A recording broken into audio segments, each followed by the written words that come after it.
읽을 말씀은 열왕기상 13장 말씀입니다. 열왕기상 13장 말씀. 열왕기상 13장. 보라, 그때 하나님의 사람이 여호와의 말씀으로 말미암아 유다에서부터 베델에 이르니 마침 여로보암이 제단 곁에 서서 분향하는지라.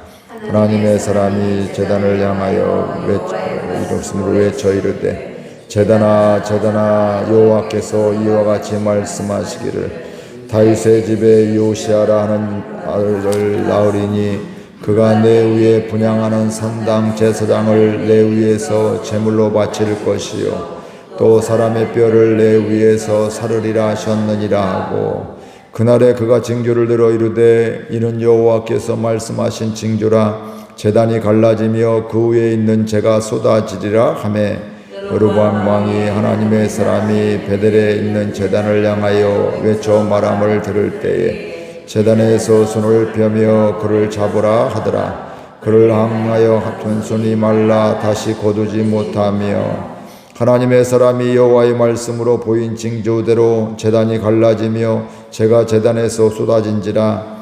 왕이 하나님의 사람에게 말하여 이르되, 청하건대 너는 나를 위하여 내 하나님 여호와께 은혜를 구하여 내 손이 다시 성하게 기도하라. 하나님의 사람이 여호와께 은혜를 구하니 왕의 손이 다시 성하여 전과 같이 되니라.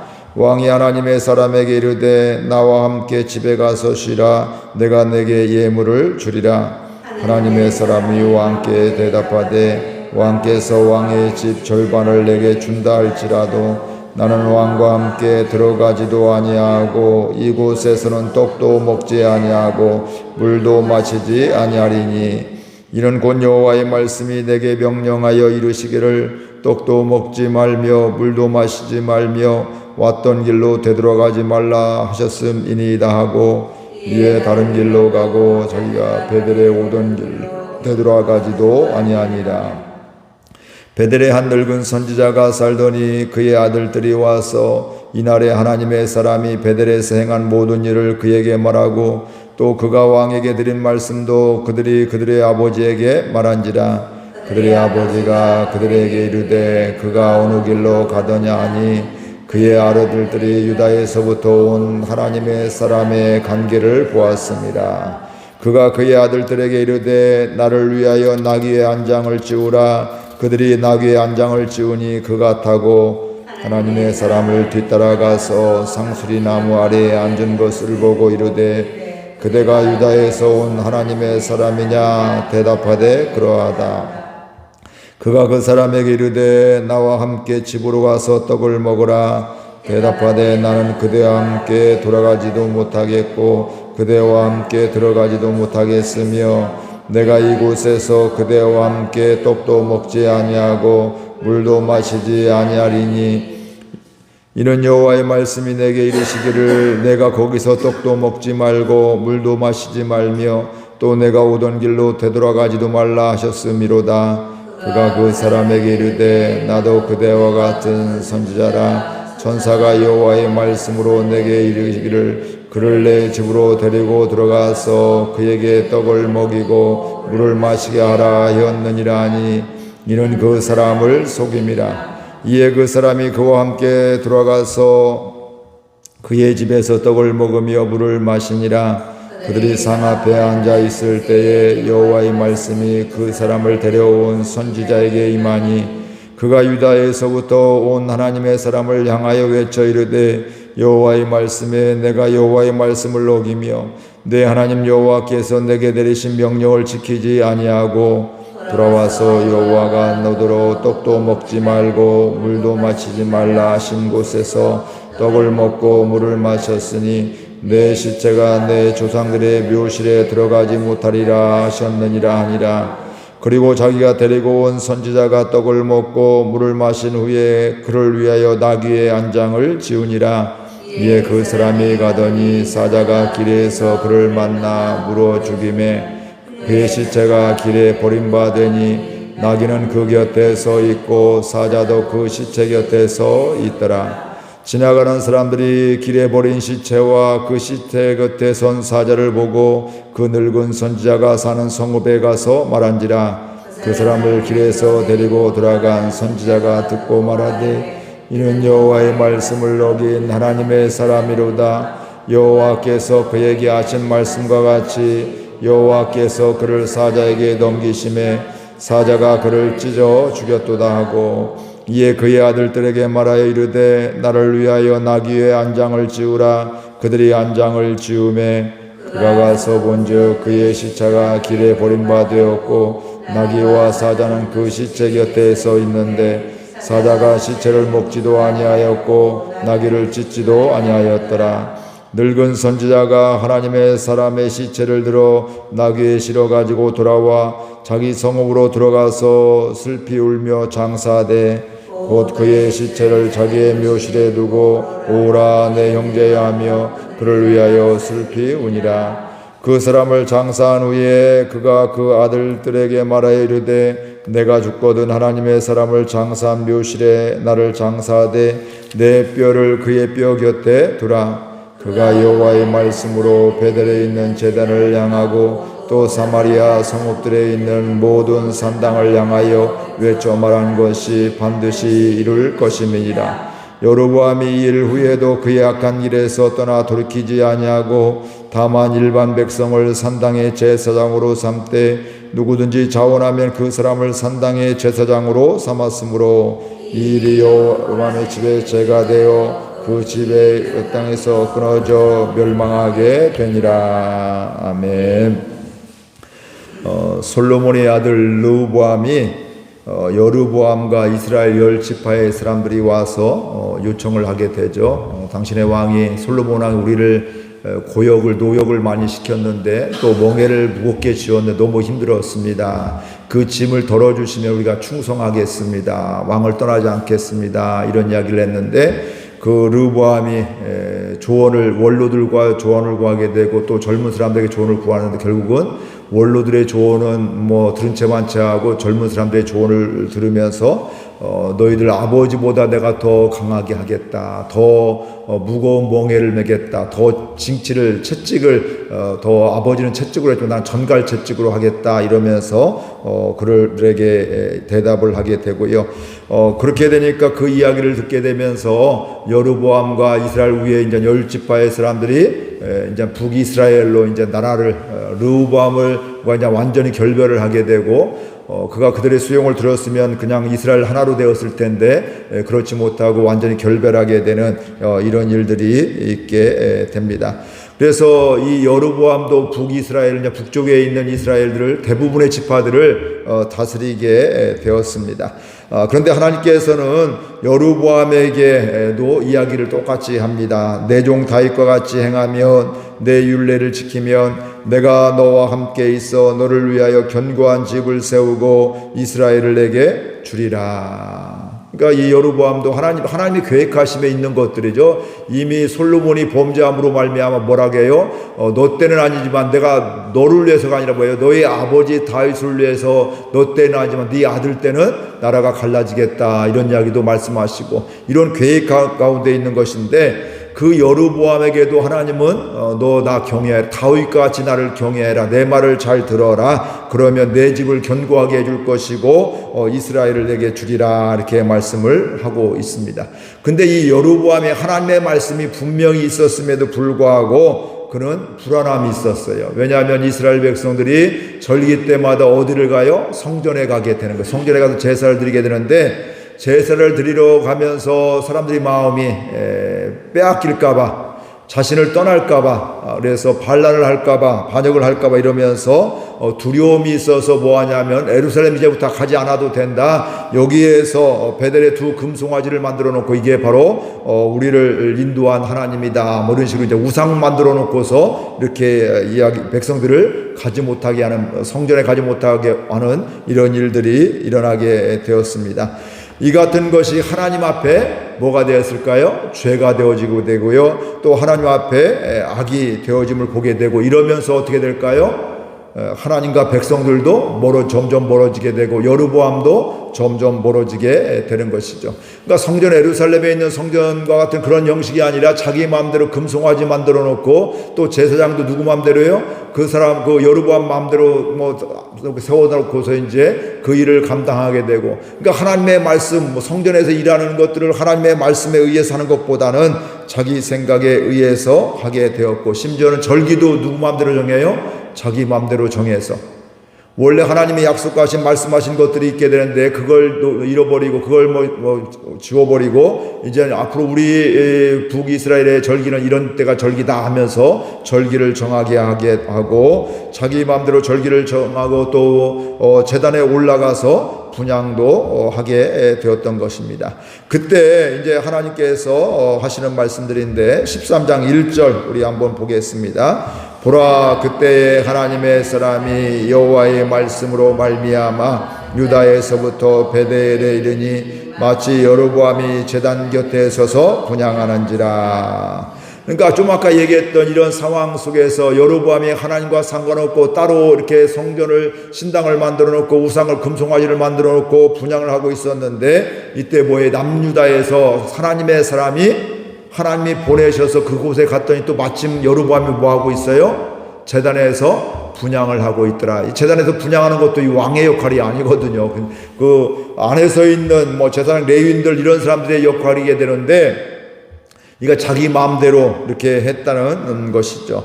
그래서 하나님께서 그 하나님의 사람을 여로보암에게 보내서 그의 죄를 책망하셨습니다. 그래서 남유다의 다윗의 자손으로서 요시야라는 왕이 태어날 것이고, 그렇죠. 요시야 나중에 개혁을 하잖아요. 종교 개혁을 하고 왔게 되는데 그 요시야라는 왕이 태어날 것이고, 그가 여로보암 위에 분향하는 산당 제사장을 제물로 바치고, 지금도 이거 잘못됐다, 이거 다 하나님이 이거 다 제물이 된다, 이거 다 없앨 것, 불살라진다, 이런 것들을 이야기하게 되고요. 또 그 산당 제사장의 뼈를 뭐예요? 내 위에 사르게 된다. 네 맘대로 제사장 세웠는데 그것도 다 불사를 것이다, 죽을 것이다, 이렇게 이야기하면서 그 징조로 제단이 갈라지게 되고 그 위에 있는 죄가 쏟아진다고 이야기를 하고 있습니다. 그래서 하나님의 사람이 이 베델에 있는 제단을 향해서 하나님 말씀대로 외쳐 말할 때에 이게 제단이 갈라지고 죄가 쏟아지게 되니까 여로보암이 제단에 손을 펴서 하나님의 사람을 잡으라고 이렇게 명령을 하게 됩니다. 그러니까 하나님의 사람, 저 사람 때문에 우리가 지금 갈라지고 이런 어려움이 되니까 저 사람 빨리 잡아 죽이라, 이런 식의 얘기를 하게 되는 거죠. 사실은 그때 뭐 해야 될까요? 회개해야 될 텐데, 하나님과 상관없이 자기가 지금 힘들고 자기에 대한 어떻게 보면 자기 스타일로, 자기 생각으로, 내 생각으로 보면 뭐에 나를 축복하는 게 아니라 나를 저주한다, 이런 생각을 갖게 되니까 하나님이 보내신 사람임에도 불구하고 그를 잡으라고 이렇게 이야기를 명령을 하고 있습니다. 이때 여로보암 왕이 뭐냐면 손이 말라버렸어요. 그 이후에 하나님의 말씀대로 제단이 갈라지고 또 죄가 제단에 쏟아지게 되었습니다. 그때 여로보암이 부탁을 하죠. 청하죠. 6절 말씀 같이 읽겠습니다. 왕이 하나님의 사람에게 말하여 이르되 청하건대 너는 나를 위하여 내 하나님 여호와께 은혜를 구하여 내 손이 다시 성하게 기도하라. 하나님의 사람이 여호와께 은혜를 구하니 왕의 손이 다시 성하여 전과 같이 되니라. 이 여로보암 왕이 손이 말랐단 말씀이에요. 근데 이제 움직일 수 있게 이게 손의 역할을 못하게 되는 것들이죠. 그러니까 이게 깜짝 놀라서 뭐예요? 그 사람 막 잡으라고 죽이려고 했던 이런 마음 속에서 이제 이렇게 되면 내가 그냥 손 마르고 이제 불편하게 살게 되잖아요. 그러니까 여호와의 사람에게 뭐 하라게 해요? 나를 위해서 하나님께 은혜를 구해서 내 손이 다시 성하게 기도해 달라, 이렇게 이야기를 하게 되고, 하나님의 사람은 또 하나님께 기도하게 되니까 그 손이 전과 같이 성하게 되었더라, 이렇게 이야기를 하고 있습니다. 우리 인생이 그렇습니다. 내 힘으로 내 능력으로 살아갈 수 있을 것 같아서 기고만장한 것이 우리 사람입니다. 내가 젊은데, 내가 예수를 몇 년 믿었는데 이러면서 결국 하나님과 상관없이 살아가는, 오늘 여로보암이 뭐 그렇게 한다는 말씀을 뭐 이렇게 제단을 만들어 놓고 예배 드리는 것 같은데 하나님께 예배 드리는 것이 아니라 금송아지한테 예배 드리게 되고 제사장도 자기 마음대로 세우게 되고 자기가 하고 싶은 대로 다 이렇게 한다, 이 말씀이죠. 근데 그런 연약한 사람들이 어찌할 수 없는 이런 어려움이 찾아올 때 다시 하나님을 찾는 겁니다. 사실 그 어려움이 우리를 힘들게 하는 것이 아니라 사실은 죄의 문제를 해결하게 되고 하나님께 돌아가는 기회가 되게 되는 것입니다. 그러니까 많은 경우가 우리들도 그래, 저와 여러분들도 순탄하기만 하면요, 감사만 하며 살면 얼마나 좋을까요? 근데 순탄하게 되면 이제 내 마음대로 내 생각대로 살아가기가 쉽다는 거예요. 그러다 보면 하나님 앞에 범죄하게 되고, 그러면 또 하나님께서 그를 또 불쌍히 여기 사랑하셔서 그를 뭐예요? 돌이킬 수 있도록 어려움이나 고난이나 이런 것들이 있는 가운데 그 사람은 또 어떻게 될까요? 하나님께 돌아오게 된다, 이런 것들이죠. 그러면서 그렇게 여로보암이 나 살려달라고, 나 이거 고쳐달라고 하게 될 때 하나님의 사람은 은혜를 구하게 되고 하나님께 기도하게 되고 그는 그 손이 마른 것이 다시 성하게 되었다는 것을 오늘 말씀하고 있습니다. 여기서 생각하게 되는 것들이 있습니다. 하나님을 잊고 살았던 사람이 하나님께로 하나님은 그런 사람이 하나님께 돌아오기를 원하신다. 사실 여로보암도 처음부터 말씀하셨거든요. 너도 뭐예요? 다윗과 같이 나를 섬겨라. 내 말을 들어라. 그러면 내 집도 견고하게 해야 되고 내 왕위도 견고하게 해줄 거야. 이미 말씀해 주셨음에도 불구하고 하나님의 말씀은 잊게 되고 저 남유다의 사람들이 성전의 마음을 빼앗기는 거 이런 거 생각하게 되면서 하나님의 몸을 대적하게 되고 하나님이 싫어하는 우상도 만들게 되고 이렇게 하는 것을 보게 됩니다. 근데 그 하나님은 그때도 그냥 방관하시는 하나님이 아니라 그가 돌아오기를 원하시는 것이 하나님의 마음이라는 거예요. 여로보암이 하는 행동을 보면 하나님께 염치 없는 행동이죠. 해도 너무하죠. 하나님의 은혜를 받고 하나님이 왕으로 세워주셨음에도 불구하고 감사하며 하나님이 진짜 왕이 되어 자기의 왕이 되어서 다스림 받으면 잘 정치를 하게 되는데 왕으로서 사명을 감당하게 되는데 그가 뭐하고 있어요? 하나님을 대적하고 있더라, 이 말씀이에요.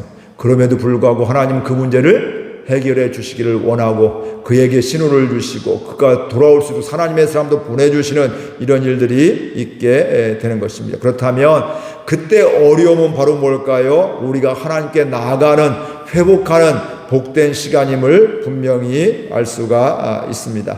그러니까 하나님의 이 마음을 알면 내가 또 다른 사람이 하나님과 멀어졌을 때 하나님은 뭐 하기를 원하신다고요? 하나님께 돌아오기를 원하고 회복하기를 원하신다, 이렇게 말씀을 하고 있습니다. 그래서 하나님이 또 뭐 해주셔요? 그의 손 마른 것을 고쳐주셨다, 이렇게 말씀을 하고 있습니다.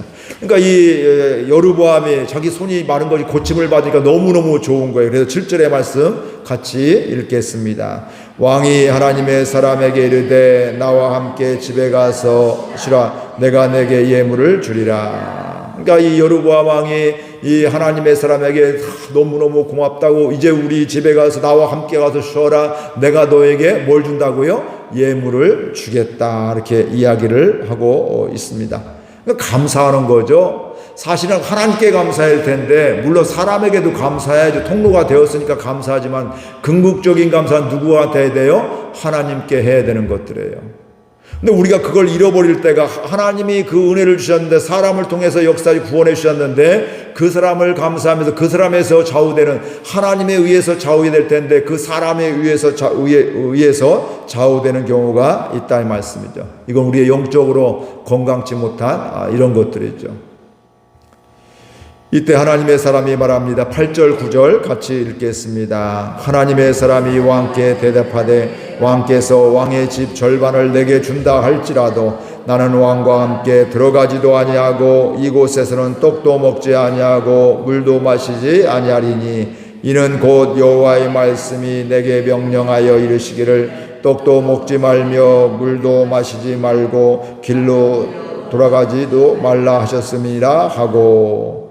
그러니까 왕이 내가 너 고마워서 예물을 주겠다 하니까 보통은 어때요? 감사합니다. 뭐 이렇게 받잖아요. 보면 내가 마땅히 뭐 이렇게 도와주었고 하니까 그런 감사를 당연히 여기면서 이렇게 할 수 있는데, 여기 하나님의 사람 분명하게 왕의 집의 절반을, 이게 왕의 집의 절반이니까 이게 뭐 조그만 돈이 아니고 엄청난 돈이죠. 그 돈과 예물을 준다 할지라도 나는 받지 않겠습니다. 이렇게 이야기를 하고 있습니다. 분명하게 이야기를 하죠. 그게 유혹이 될 수 있잖아요. 야, 이참에 나 이제 부자 되겠네. 먹고 사는 거 걱정 없겠네. 이런 생각을 가질 수 있는데 이 하나님의 사람은 그럼에도 불구하고 뭐 하고 있어요? 아닙니다. 나는 왕의 집에 절반을 준다 할지라도 나는 그거 바치지 않고 이곳에도 떡도 먹지 않고 쉬지도 않고 물도 마시지 않고 이렇게 하겠습니다. 이렇게 그것을 거절하게 됩니다. 근데 그렇게 거절하게 되는 게 그냥 뭐 이 사람이 대단해서 이것보다는 바로 그 다음에 뭐라게 이것은 이유는 왜 그래요? 하나님이 그렇게 말씀하셨어요. 너 거기 가서 먹지도 말고 떡도 먹지 말고 또 물도 마시지 말고 왕과 함께 들어가지도 말라. 이미 하나님이 말씀해 주셨기 때문에 그는 그곳에 가지 않게 되는 것들이죠. 그리고 예물도 분명하게 거절하는 이런 일들이 되게 된 겁니다. 그러니까 우리가 살아가면서 분명한 삶을 살아가는 것 다른 곳에 있지 않습니다. 하나님의 말씀에 붙잡히며 하나님께 붙잡히면 분명한 삶이 되는 거예요.